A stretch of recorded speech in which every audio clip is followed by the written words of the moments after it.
Ahí está. Bien. Así la grabamos incluyendo el currículum de Mariano. Bueno, Mariano Echenique es doctor en Ciencias de la Educación por la Universidad Nacional de La Plata y subsecretario de Educación Media de la UBA. Es docente de Políticas en Educación y Salud de la Facultad de Medicina, UBA. Director del Instituto Forjar Usina de Ideas, y es columnista de Página 12. Para César, que es de Paraguay, Página 12 es un periódico progresista, digamos, de centro-izquierda acá de Argentina. Fue dirigente estudiantil, secundario y universitario, coordinador de apoyo escolar en barrios vulnerables y coordinador de asesores de la Comisión de Educación en la Cámara de Diputados de la Nación. Tiene innumerables artículos y entre sus publicaciones destacamos La propuesta educativa neoliberal, con prólogo de Adriana Puigros, que es una obra del 2003, y de la concordancia a Cambiemos, con prólogo de Leandro Santoros, que es una obra del 2019. Bien, Mariano, todo tuyo ahí el micrófono. Bueno, gracias, Eduardo. Gracias a todas y a todos por estar presentes en esta charla. Mi idea un poco cuando Eduardo me planteó la posibilidad de participar en estos encuentros era, de alguna manera, anticipar un poco un texto que estoy escribiendo, aprovechando también la coyuntura de la pandemia, en la cual hay mayores posibilidades para, en mi caso por lo menos, para tener tiempo para leer y para escribir, ¿no? Porque la gran tarea de la escritura de libros lo aprendí, no es que tenga muchas obras, tengo 2 libros publicados y la gran tarea que precede a la escritura de los libros es el relevamiento, la investigación, encontrar los límites de lo que uno quiere abordar y poder abarcar lo posible dentro de un plazo razonable, ¿no? Porque vivimos en una época, ustedes lo saben bien, donde el acceso a la información es totalmente diferente del que había hace unos años y donde las fuentes bibliográficas parecen infinitas, ¿no? Y bueno, en ese marco me puse a hacer un recorte sobre el tema de la educación en Argentina, que lo hice sobre la educación superior, pero que metiéndome con la educación superior, el libro se va a llamar 100 preguntas sobre la educación superior argentina, y la UBA, aprovechando los 200 años de la universidad que se celebraron ahora el jueves 12, y de modo que, bueno, aprovechando ese aniversario y ese marco, me puse a primero estudiar un poco la historia de la universidad, de la cual pese a ser egresado de la Facultad de Filosofía y Letras de la UBA, no conocía mucho sobre la historia de la universidad, la historia de mi propia facultad tampoco, y a partir de ahí avancé sobre educación superior y encontré también un ida y vuelta interesante entre la educación superior y el resto de la educación en Argentina, ¿no? Particularmente por la cuestión de que la universidad formó muchos de los docentes que se desempeñaron en las escuelas, en la educación media argentina sobre todo, y también el debate que se está dando ahora, últimamente, los últimos 5 años, pero yo diría los últimos 20, sobre la articulación posible entre la educación superior universitaria y no universitaria. De modo que, bueno, la construcción de ese libro sobre preguntas de educación superior me llevó también a indagar sobre la educación en Argentina hoy y tratando de tener alguna mirada retrospectiva también interesante. De modo que, bueno, mi idea de hoy no es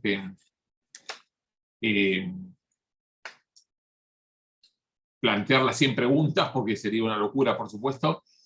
Yo hice un recorte, creo que de 12, para que me pidió Eduardo para la difusión de la charla, 12 o 15 preguntas, que podrían ser las más polémicas. No sé si quizás las más polémicas sería una posibilidad para definirlas, o las que tienen mayor actualidad, porque hay otras preguntas que plantea el libro que a lo mejor son un poco tediosas, ¿no? Cuando, qué sé yo, el libro se mete con cómo surgieron las universidades, las universidades medievales. Bueno, la idea de hoy era hacer un poco más de hincapié en las preguntas que vemos en los medios de comunicación, ¿no? Acerca de la educación. Porque lo que pasa un poco con la educación es que es bastante paradojal, ¿no?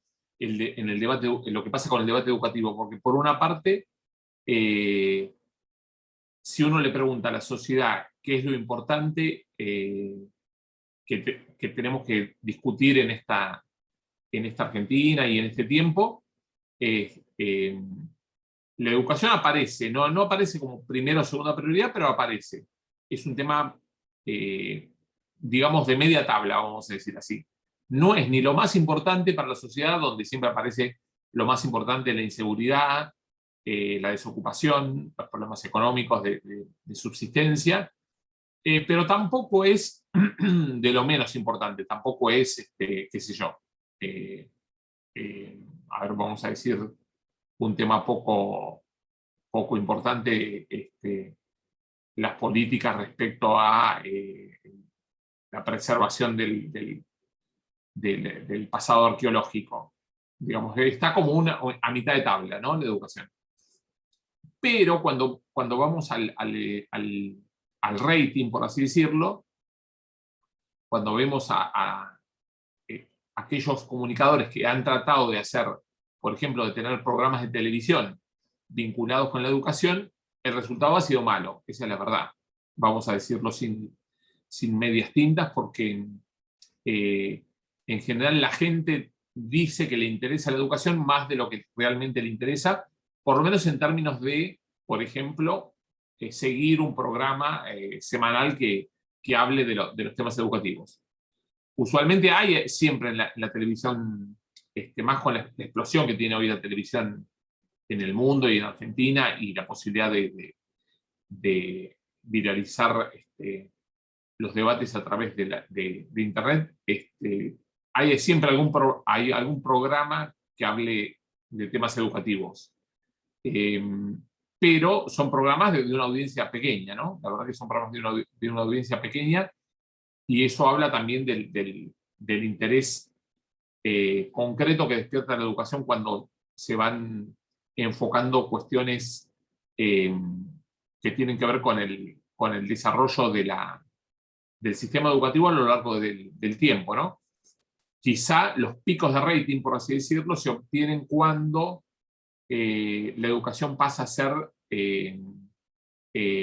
tapa de diarios, cuando la educación pasa a ser noticia prime time de los medios. Y eso pasa normalmente en dos o tres coyunturas, ¿no?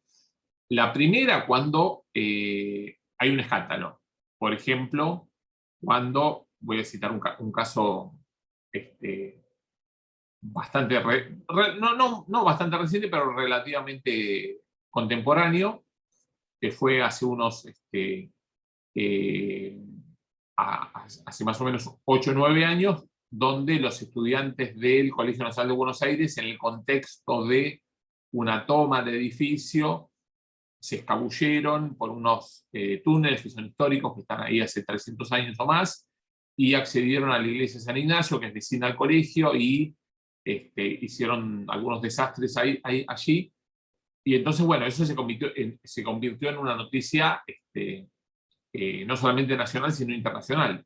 Es decir, salió hasta en la CNN la posibilidad de que los estudiantes vandalicen espacios públicos en el marco de tomas estudiantiles.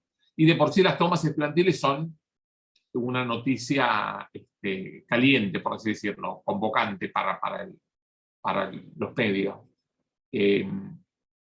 Recuerdo como una dirigente estudiantil de uno de los colegios de la UBA, yo estoy justamente en educación media de la universidad, me comentaba que los centros estudiantes tenían una visibilidad anual, es decir, que una vez por año se hacían visibles a partir de una reivindicación, que podía ser un año, quizás, por ejemplo, la cuestión del funcionamiento del comedor, del comedor para los estudiantes. Otro año podía ser la disposición de los bancos en el marco de un colegio tradicional. Bueno, cada año se buscaba alguna reivindicación, algún eje para movilizar. En ese marco se daban asambleas y se daban eventualmente, los últimos años muchísimo menos, pero eventualmente alguna toma de escuelas, y la gran visibilidad se le daba cuando venía Eduardo Feynman, periodista televisivo, a enfrentarse, desde su estudio de televisión, a enfrentarse mediáticamente con las chicas y los chicos que protagonizaban esa situación. Y ahí, bueno, se obtenía la visibilidad de la demanda, y por así decirlo, la sociedad se enteraba de lo que los chicos y las chicas estaban pidiendo. De modo que, bueno, con la educación pasa eso, ¿no? De pronto hay algún escándalo o alguna noticia que origina una repercusión mediática. Después están las cuestiones más, si se quiere, más de impacto público a partir de indicadores. Por ejemplo, cuando se publican los resultados de las pruebas PISA o los operativos nacionales de evaluación de la calidad, y entonces salen varios comunicadores a la vez a decir, bueno, no fue mal en las pruebas PISA o no fue más o menos en las pruebas de los operativos nacionales de evaluación, entonces es tiempo de mejorar la educación a partir de distintas propuestas. Y entonces, bueno, cuando aparecen los resultados de las evaluaciones, hay como un cuarto de hora educativo que aparecen en los medios.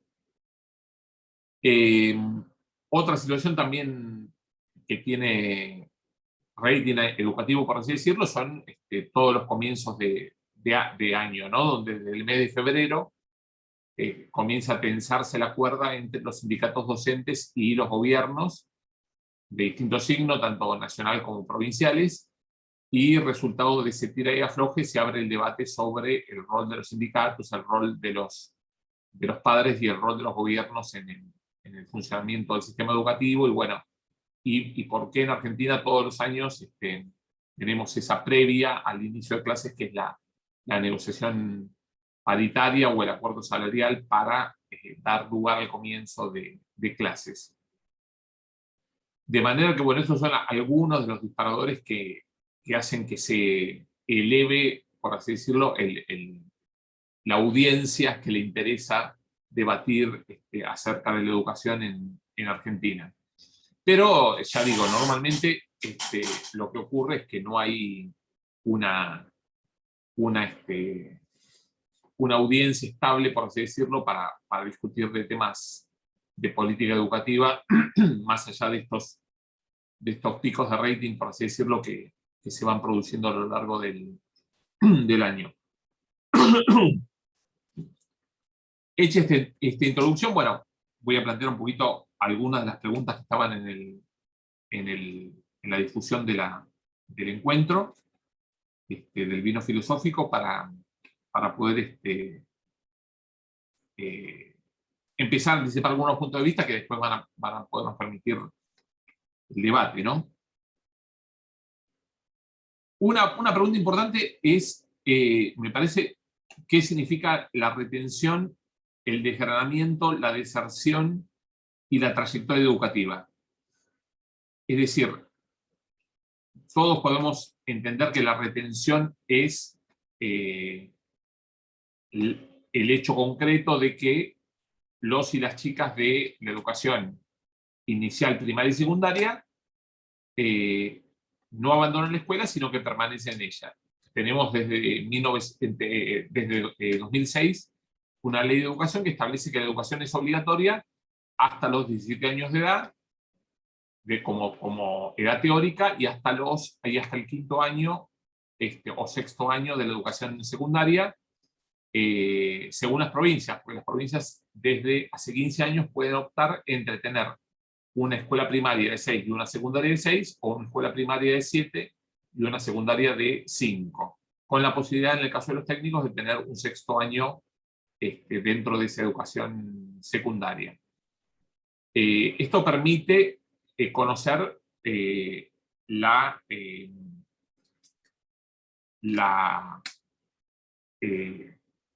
posibilidad de retención dentro de las escuelas iniciales, primarias y secundarias. Es decir, aquellos chicas y chicas que permanecen en la escuela. Después tenemos otro concepto bastante fácil de anticipar, que es la deserción. Es decir, aquellos chicas y chicas que se van de la escuela, que no continúan escolarizados. Por ejemplo, si tenemos en un anuario estadístico que hay 100.000, vamos a decir una cifra muy genérica, no estoy describiendo una estadística, pero si hay en un distrito 100.000 estudiantes secundarios de primer año y hay 80.000 de segundo año, es muy probable que haya 20.000 estudiantes que desertaron. Sin embargo, no es la única posibilidad, porque hay un tercer concepto, que es el concepto del desgranamiento. Es decir, aquellos estudiantes que no figuran en la planilla, vamos, para decirlo así, en la lista de estudiantes del siguiente año, pero que no abandonaron la escuela. ¿Por qué no la abandonaron? Hay 3 o 4 causas. Hace 100 años, por ejemplo, ahora no tanto, pero hace 100 años era un dato que había chicos y chicas que fallecían porque la mortalidad infantil era muchísimo mayor de lo que es ahora, y entonces pasaba eso. Es una causa que no desapareció, pero sí se redujo muchísimo. Segunda causa posible de desgranamiento está dada por chicos y chicas que abandonan temporalmente la escuela, pero vuelven después.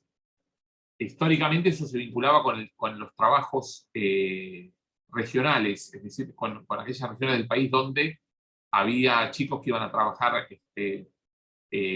la caña de azúcar, o que iban a hacer en una temporada un trabajo y después volvían.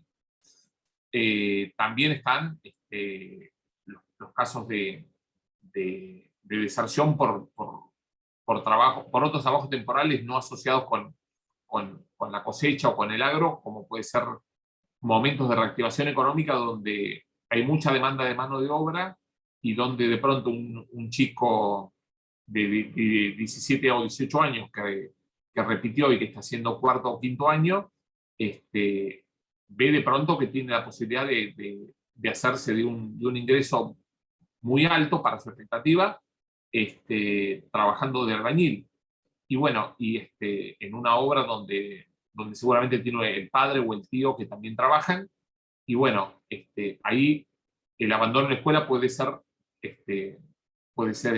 transitorio o definitivo. Si es transitorio, estamos hablando también de desgranamiento. También está el caso, bueno, del embarazo adolescente, donde también se produce desgranamiento. Y también están los casos de cambios de domicilio, es decir, ya sea porque se cambia toda la familia, ya sea porque viven con el padre o con la madre, y el padre, la madre, normalmente la madre, ¿no? Pero en algún caso el padre cambia de domicilio y cambian de escuela. Entonces ese chico o esa chica aparecen como desertores en esa escuela, pero en realidad se desgranaron porque se cambiaron a otro distrito escolar o a otra ciudad, y entonces el sistema no los perdió la escuela, pero no los perdió el sistema. Entonces tenemos ese fenómeno del desgranamiento, que es distinto a la deserción. Y por último tenemos la cuestión de la trayectoria educativa, donde las trayectorias educativas, justamente por estos fenómenos de desgranamiento, son inciertas. Es decir, no hay un GPS educativo, por así decirlo, que le podamos, un low jack educativo, usando una metáfora del mundo de los autos, que le podamos pegar a cada chico, a cada chica, y de esa manera saber si se fueron a otra escuela, si desertaron definitivamente, si están trabajando pero pueden volver, si están trabajando y no van a volver. ¿Qué pasó con esos chicos y esas chicas que no están en la planilla, que estaban en la planilla de primer año y no están en la segunda, o estaban en la de segundo año y no están en la de tercero?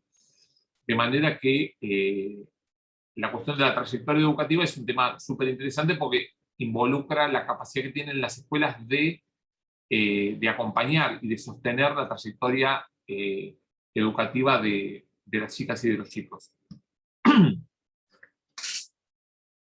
Otra pregunta de la cual se habla, no sé si mucho, pero se habla, es de la cuestión de género, ¿no? Si la educación es, por ejemplo, si la educación es machista o si hay un techo de cristal, como suele decirse, así como existe un techo de cristal en las empresas, donde hay muy pocas mujeres empresarias, si hay un techo de cristal en la educación. Y la respuesta es bien interesante porque lo que muestran las investigaciones de los últimos 20 años es que, por un lado, la función docente siempre fue mayoritariamente femenina, ¿no? Pensemos en las maestras normales de 1870 para adelante, las famosas maestras norteamericanas que trajo Sarmiento. Fue una profesión femenina donde había con varones, pero donde la mayoría de las maestras normales eran mujeres. Si vamos a los anuarios estadísticos ya del siglo XXI, lo que vemos es que sigue siendo la profesión docente mayoritariamente femenina, pero con un componente de varones bastante relevante, donde, si vamos a la estadística de la matrícula estudiantil, las mujeres hoy avanzaron en todos los niveles, hay paridad, digamos, en el nivel inicial y secundario, pero en la educación superior son claramente mayoría. Conservan la mayoría histórica que tenían en la matrícula estudiantil de la formación docente, es decir, en aquellas chicas y chicos que estudian para ser maestros y profesores, pero también son mayoría absoluta en las universidades nacionales. Y cada vez más, es decir, es una tendencia que no se estancó al llegar a la paridad, por así decirlo, sino que avanzan significativamente, y hoy en día, por ejemplo, en el total de estudiantes universitarios de todo el país, las mujeres son el 54%, es decir, son claramente una clara mayoría, contra el 45% de los varones, y en el caso de quienes se gradúan, son el 60%. Es decir, que ahí la ventaja es muy significativa, no es 60-39 entre quienes se gradúan, son mujeres. De manera que hay un avance de género muy importante en la educación superior. Hay una paridad en la docencia de la educación superior, es muy parejo el porcentaje de varones y de mujeres que dan clase en la educación superior, y en el único rubro donde persiste el machismo, por así decirlo, lo vemos en la composición de los órganos, los llamados órganos unipersonales de gobierno. Es decir, en el caso de las universidades nacionales, a nivel de decanos y de decanas, ya hay una prevalencia de los varones de cerca del 60%, se invierte esto, y el 60% de los decanos son varones, y en el caso de las rectoras de universidades, solamente 7 de 53 son mujeres. Es decir, que ahí sigue prevaleciendo la figura del varón como decano, como rector, decano de facultad, como rector de universidad nacional. De manera que, bueno, tenemos estos contrastes, ¿no? Un fuerte avance en la matrícula, contrastante con una menor participación de la mujer cuando evaluamos lo que son los cargos más de mayor peso directivo en las facultades y en las universidades nacionales.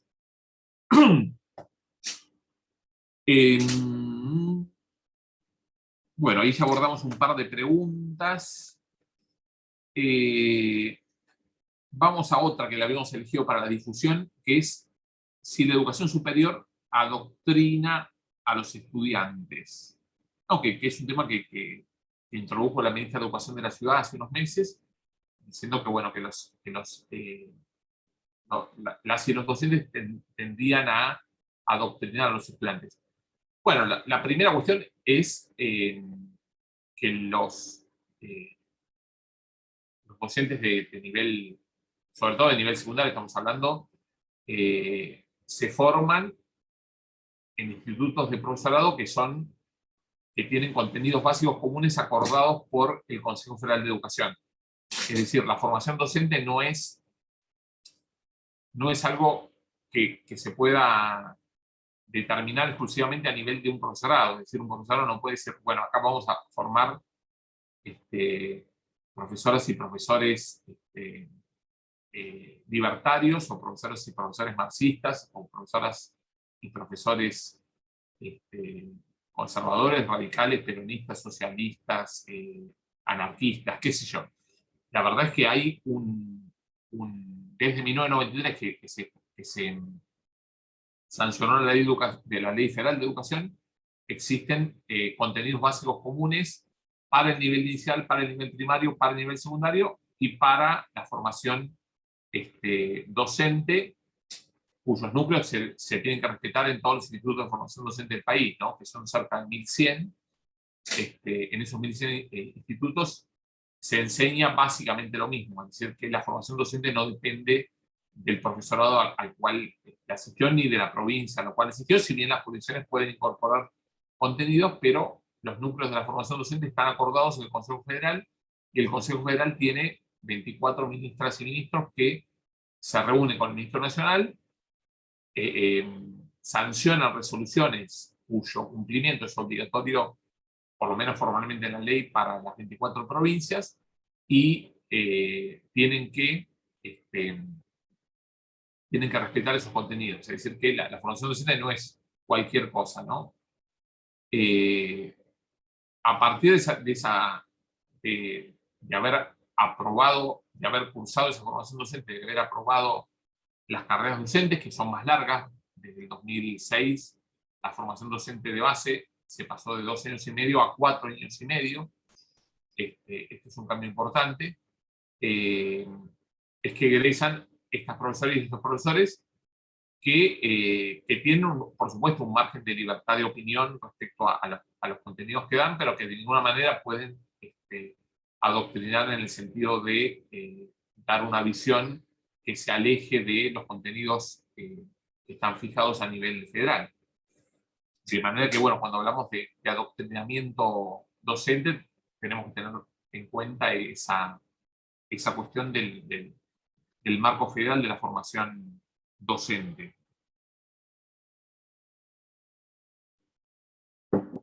En el mismo sentido, se planteó la cuestión de si los docentes, bueno, en el mismo sentido, la misma polémica, para dar un contexto de tiempo al debate, se planteó la cuestión de que estos docentes estarían demasiado politizados, serían demasiado grandes o con demasiados años, y serían demasiado pobres, o habrían abrazado la docencia como segunda profesión, como profesión de descarte después de haber elegido otras carreras como primera opción. Es decir, que serían como personas que vienen con una trayectoria, ya que hablamos recién de la trayectoria educativa, con una trayectoria educativa discontinuada, y donde en realidad no querían ser profesores, sino que querían ser otras cosas, no sé, ingenieros, abogados, médicos, lo que sea, pero terminaron siendo profesores porque fracasaron en la carrera anterior. Y eso nos lleva, bueno, a la necesidad de tener una mirada más amplia. Respecto de la politización, bueno, ya la abordamos, ¿no? La cuestión de que el enfoque político que le puede dar cada docente a su clase está limitado por estos contenidos de la formación docente y por los contenidos que tienen que dar efectivamente en las escuelas. Respecto a que son cada vez más pobres, es verdad que son cada vez más pobres, pero es una verdad a medias. ¿Por qué? Porque son más pobres en una proporción bastante similar a la de los graduados universitarios en general. Es decir, no es que las y los profesores de la escuela media son más pobres, son también más pobres los abogados y los contadores, por así decirlo. Y también muchos de los profesionales de la salud, donde en realidad también hay médicos y médicas que vienen de familias de menores ingresos y donde hay una gran explosión de las paramédicas. Es decir, este es el fenómeno que mucha gente no ve, pero porque no lo ve porque en realidad tampoco la gente tiene que estar obligada a estar al día de la estadística educativa, pero bueno, si uno ve cuáles son las carreras más elegidas, siguen siendo más las ciencias económicas las más elegidas como opción, como primera opción por quienes son de la clase 2003, vamos a decir ahora, que están entrando con 18 años a las universidades. Siguen eligiendo ciencias económicas como primera opción, sigue siendo derecho una opción muy convocante en toda la Argentina, y en ciencia de la salud sigue siendo muy convocante medicina, pero especialmente las paramédicas están explotando, es decir, hay cada vez más chicos y chicas que quieren ser enfermeros y enfermeras, kinesiólogos, licenciados en nutrición, licenciados en obstetricia, licenciados en diagnóstico por imágenes. Las paramédicas están explotando, es decir, no es que tienen un poquito más de matrícula que hace 5 años, tienen 3 veces más matrícula que hace 5 años. Y bueno, la pandemia profundizó esto.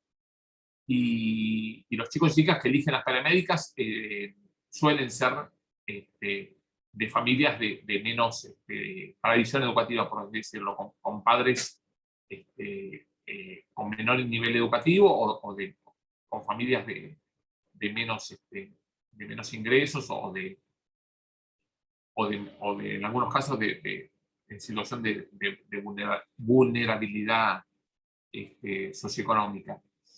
Y bueno, y mucha gente se asusta de esto, ¿no? Dicen, bueno, la universidad ya no es lo que era, y sí, es verdad, la sociedad tampoco es lo que era, y así como hay más profesores y profesoras provenientes de hogares de menores ingresos o de mayor vulnerabilidad socioeconómica, también hay más abogadas y abogados, más contadores y contadoras, y más médicos y más paramédicos y paramédicas que son que provienen de hogares más pobres. Eso es totalmente cierto.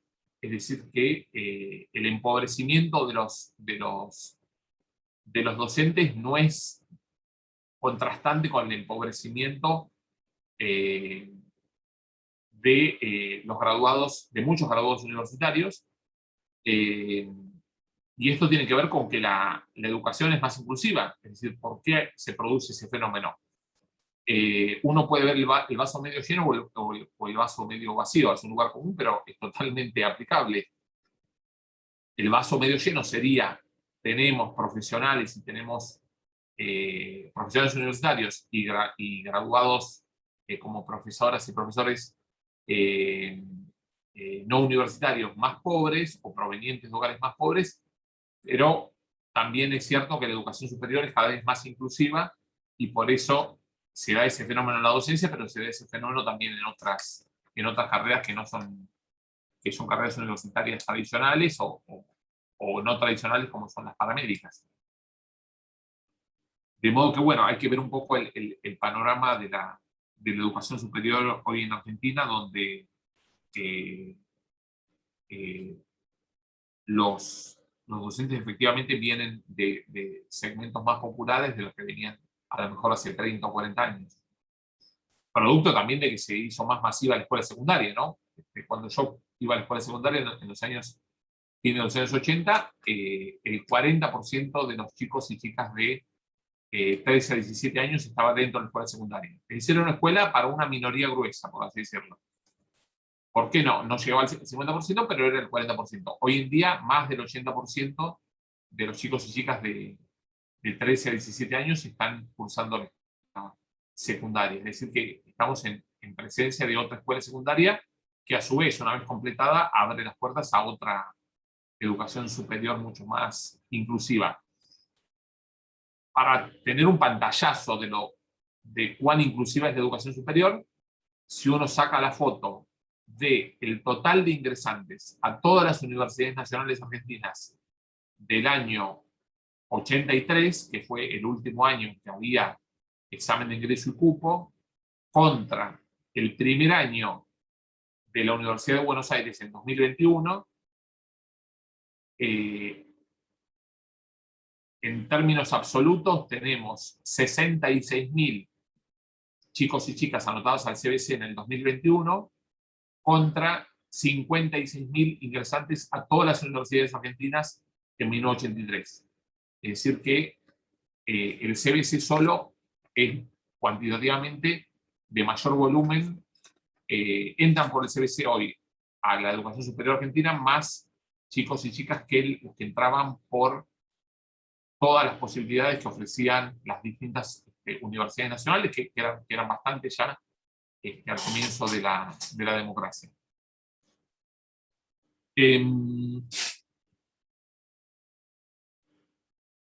Otra de las preguntas que habíamos sugerido para el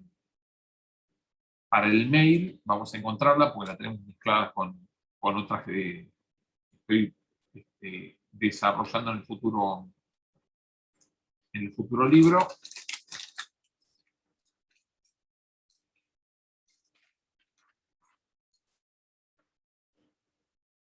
Tiene que ver con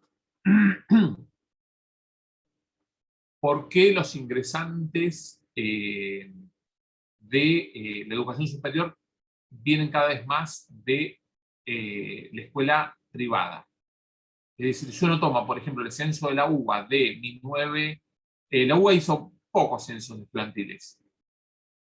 Hizo uno en 1988, que es muy interesante, y otro y el último fue el primero, y el último fue en 2011.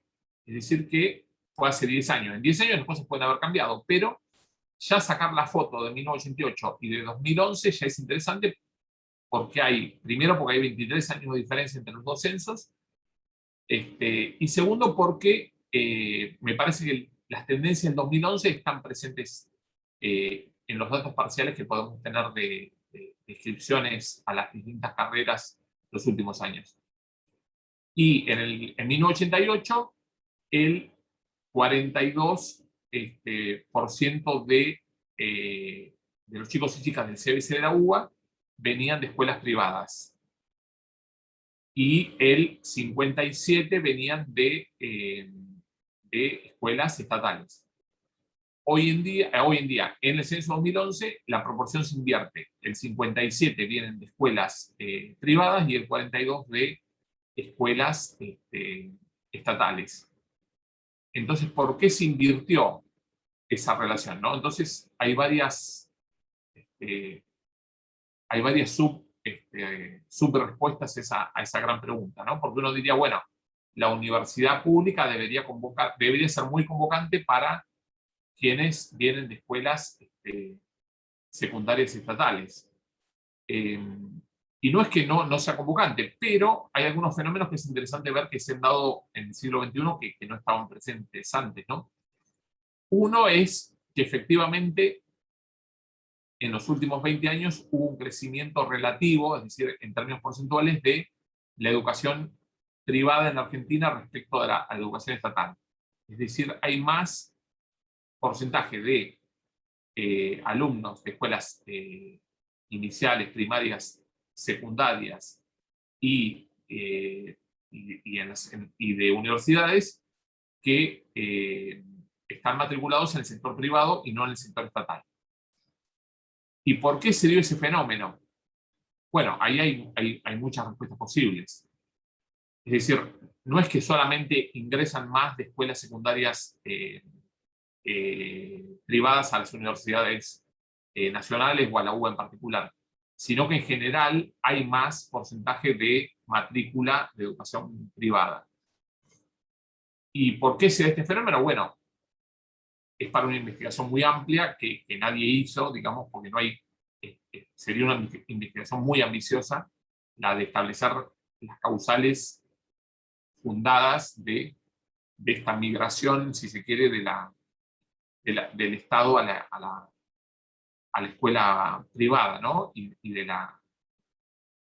en consecuencia después también el aumento también de la matrícula, del porcentual de matrícula en universidades privadas. Pero una primera aproximación tiene que ver con las ventajas, entre comillas, que perciben muchos madres y padres de las escuelas privadas respecto de las estatales. La primera ventaja tiene que ver con que en las escuelas, es decir, ¿por qué si los docentes de las escuelas privadas, en muchísimos casos, son los mismos que de las escuelas estatales, por qué esa opción por la educación privada? Un primer motivo o una primera respuesta que dan muchos padres y madres cuando se les pregunta por qué eligieron para sus hijos la escuela privada, tiene que ver con la posibilidad de asistir a escuelas donde haya baja conflictividad gremial, es decir, bajo acatamiento a los paros. Es decir, no es que no haya ninguna conflictividad gremial ni ninguna adhesión al paro, pero es un hecho real que en las escuelas privadas el margen de conflictividad y el margen de ausentismo docente ante las medidas gremiales es menor que en la escuela estatal. Entonces muchos padres, no solamente a lo mejor padres de clase media para arriba que tienen posibilidades económicas, sino también de clase media para abajo, que viven al día, eligen la escuela privada porque dicen, me garantizo que el chico va a estar siempre en la escuela y de esa manera evito la incertidumbre de no tener con quién dejarlo, que sería como la primera cuestión muy elemental, ¿no? No todo el mundo tiene un familiar dispuesto a hacerse cargo eventualmente de aquella chica o aquel chico que por razones de paro docente no asiste a la escuela. Entonces, primera cuestión, la cuestión de los paros docentes. Segunda cuestión, la cuestión de la escala de las escuelas privadas, que suelen ser más amigable que la de las escuelas públicas. Es decir, eso está totalmente comprobado, que hay una relación docente-alumno mucho más favorable en la escuela privada, hay más docentes por alumno que en la escuela estatal. Y esa cercanía en momentos de mucha incertidumbre, en momentos donde se le presta más atención a la subjetividad de los chicos, a la contención, a la proximidad, es un factor de peso a la hora de elegir escuela privada sobre escuela estatal. Tercera cuestión, la cuestión de la diversidad social y la diversidad de país de nacimiento. Es decir, tenemos acreditado, por así decirlo, que la expansión que tuvo fuerte la escuela secundaria en los 90 y en el siglo XXI, pasando de este 40% a este 80%, para decirlo en términos muy brutos, de matriculación, hizo que llegaran a la escuela secundaria chicos y chicas distintos, por así decirlo, de origen social más humilde, con otro vocabulario, con otra vestimenta, con otro domicilio, con otras. Y esa diversidad a muchos padres le resultó incómoda, prefirieron ambientes más protegidos socialmente, más homogéneos, con el sector social donde ellos se percibían como parte, y entonces pasó a ser una opción la escuela privada por la cuestión de la homogeneidad social, de no encontrarse con el otro, ¿no? Con el distinto, con el diferente. Y también la homogeneidad nacional.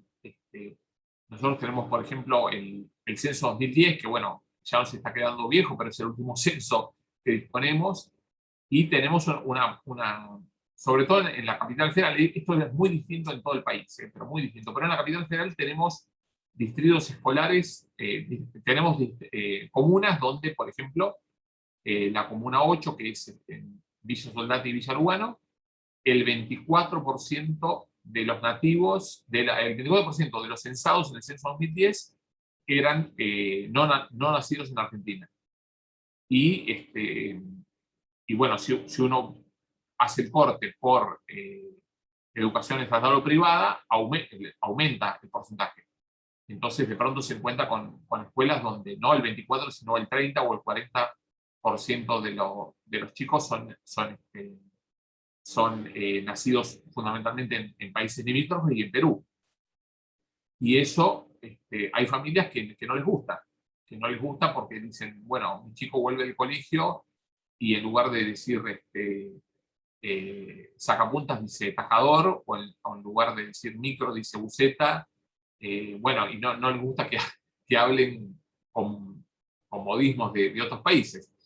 Pero no es que odien a los extranjeros, tampoco no es que estamos en Austria o en esas situaciones horribles donde hay odio a la gente de otros países, pero sí hay una tendencia, o por lo menos hay muchas familias que dicen que prefieren que les asusta un poco esta diversidad y prefieren la homogeneidad, y bueno, y por esa razón mandan a sus hijos a escuelas privadas.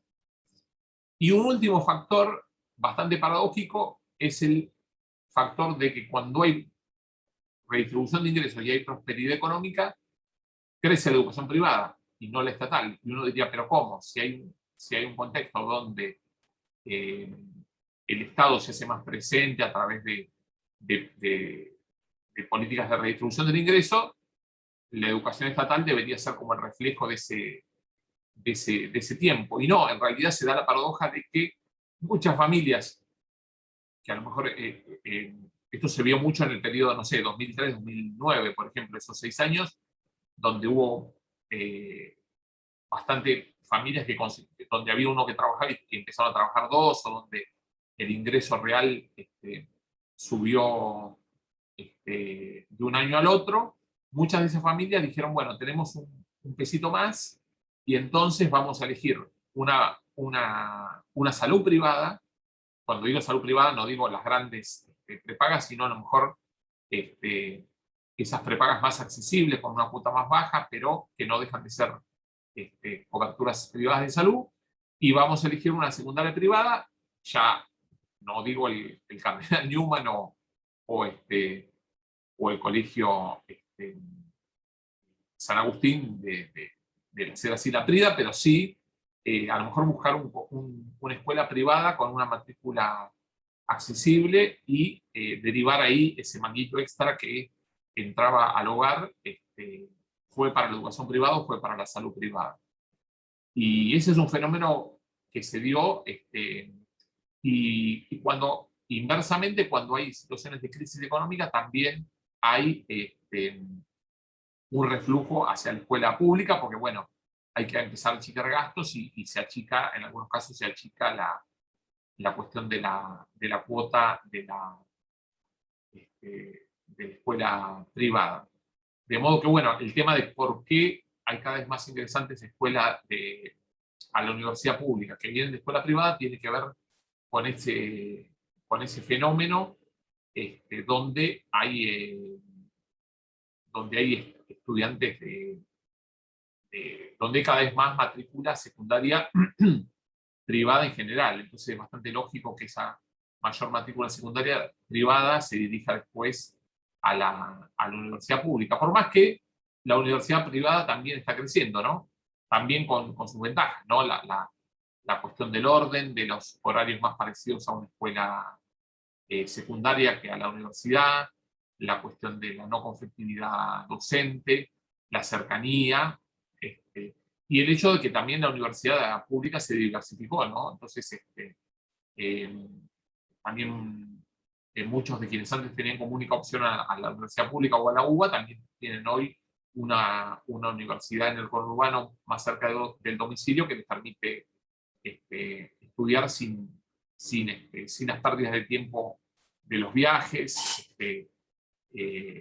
a la capital federal, o a Lomas, o a Luján, o a La Matanza, que eran como las grandes universidades a principios de los años 90.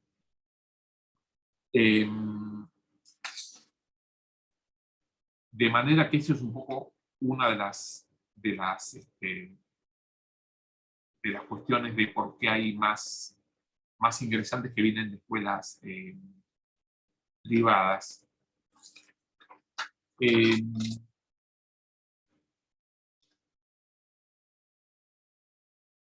Después está otra de las preguntas que hemos incluido, era de si solamente se reciben 1 de cada 5 que entran.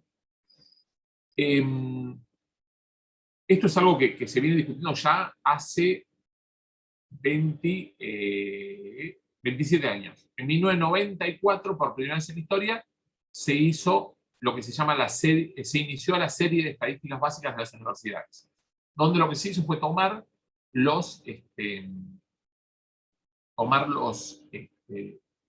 indicadores de egresados de las universidades nacionales y dividir y hacer una cuenta muy polémica, que es dividirlos por la cantidad de ingresantes 4 años antes. Lo cierto es que es muy poca la gente que se recibe en 4 años, es mucho más frecuente que la gente se reciba en 5, 6 o más años. Aún así, hagamos la cuenta que hagamos, la proporción no es que de 20%, pero da claramente menos del 50% se recibe en el curso la duración teórica. La duración teórica, ¿cuál sería? Básicamente está pensado en una trayectoria universitaria ideal donde el chico o la chica cursa 30 materias en 5 o 6 años. Es decir, da 5 o 6 materias por año y al cabo de 5 o 6 años se transforma en licenciada, licenciado, arquitecto, abogado, bueno, médico, todos los títulos genéricos que dan las universidades. Lo cierto es que esa trayectoria educativa ideal no se da. ¿Por qué no se da? Bueno, hay varias razones, ¿no? La primera es porque, como la Universidad Argentina, a diferencia de las universidades de todo el mundo, tiene ingreso directo y gratuidad.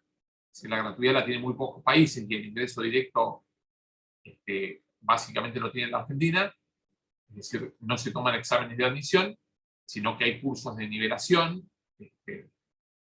La realidad es que hay un importante porcentaje de chicos y chicas que en el curso del CBC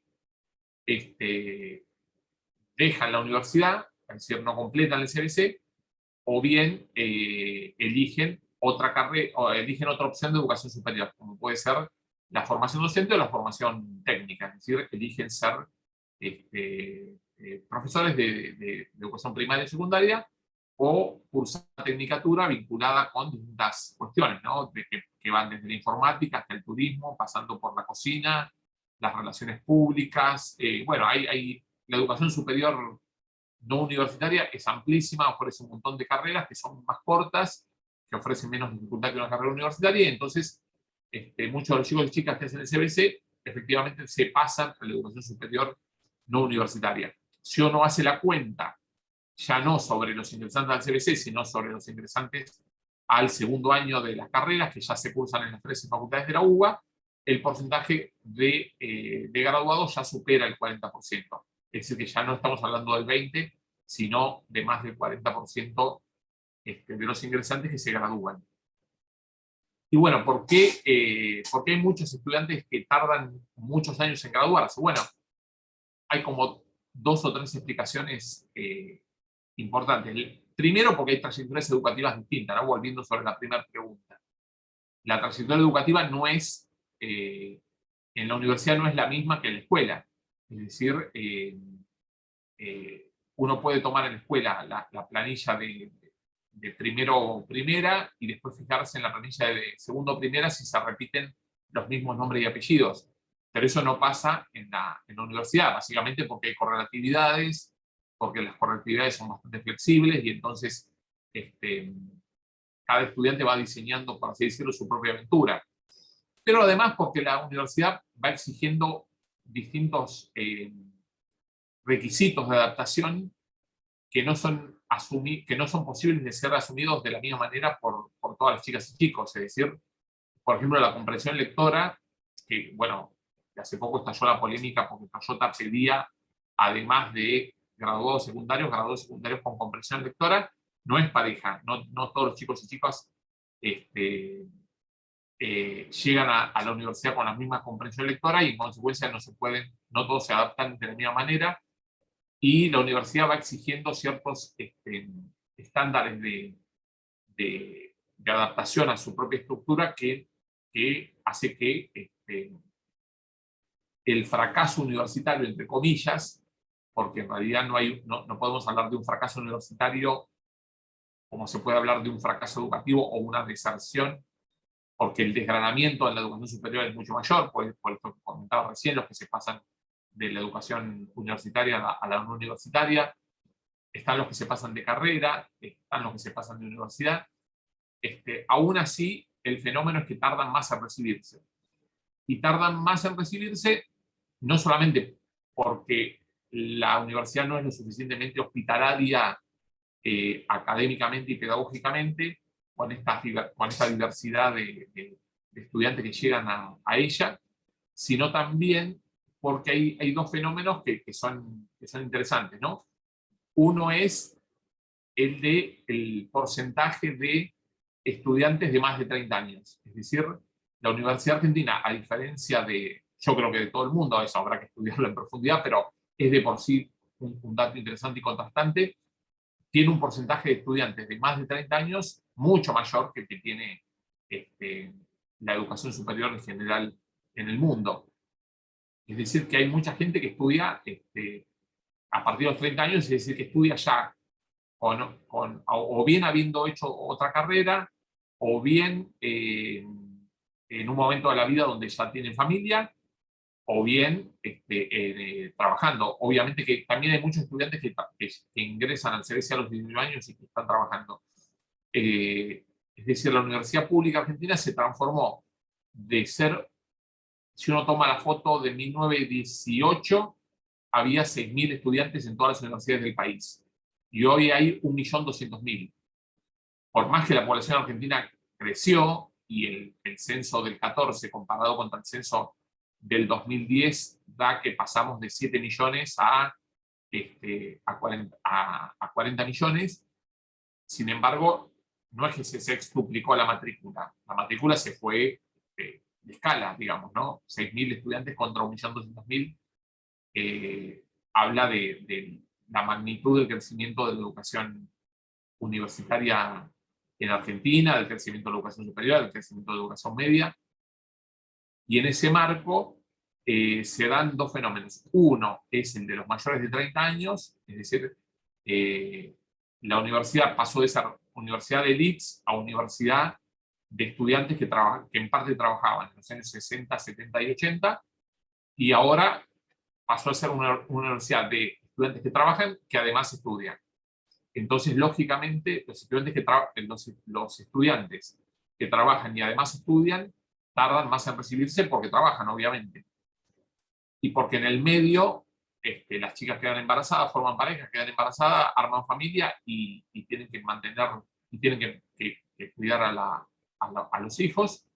Hay bueno, un porcentaje importante de chicas que son jefas de hogar y que pasan a tener que no solamente que cuidar a los hijos, sino de tener que cuidarlos sin un padre presente.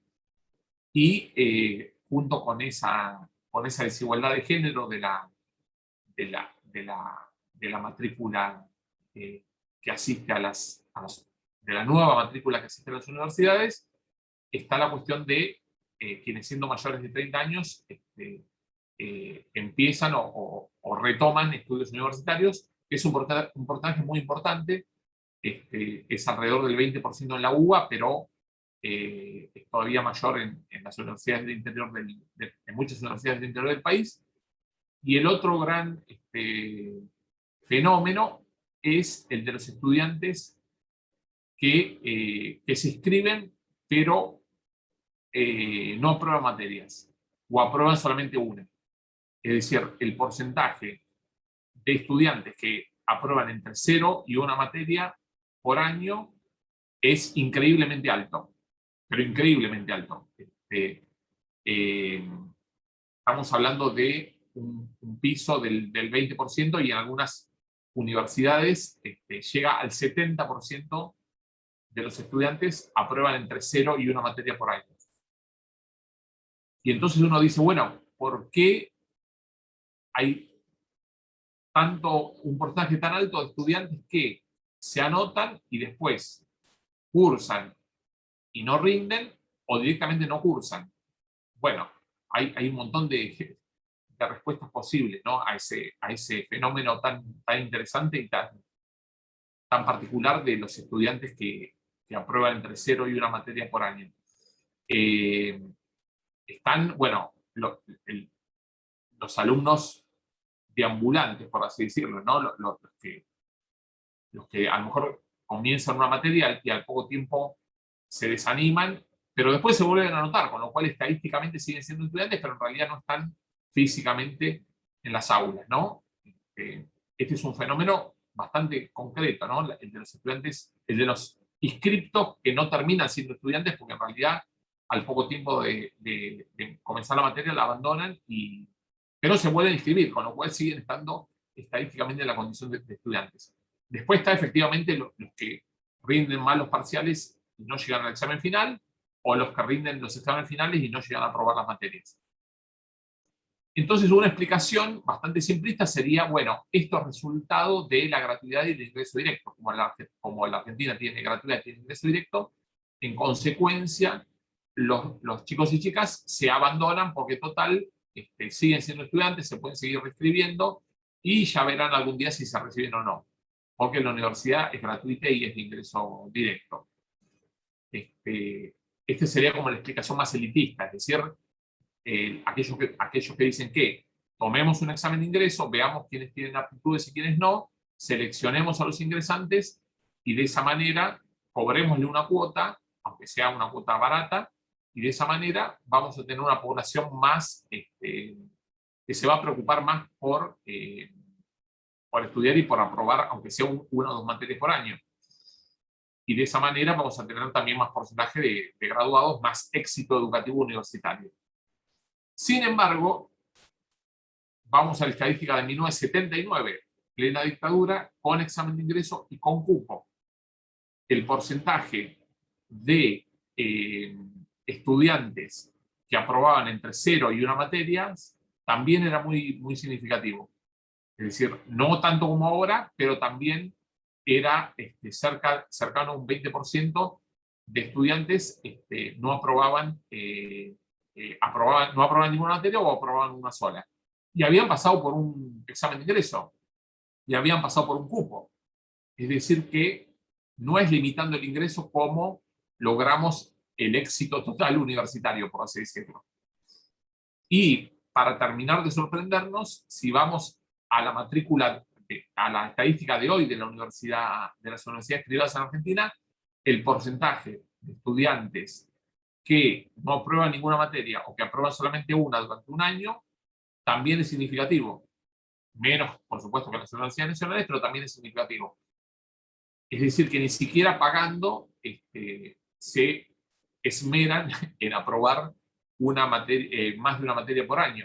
Es decir, hay un porcentaje también en las universidades privadas muy significativo de estudiantes que les pasa lo mismo que a las de las universidades nacionales.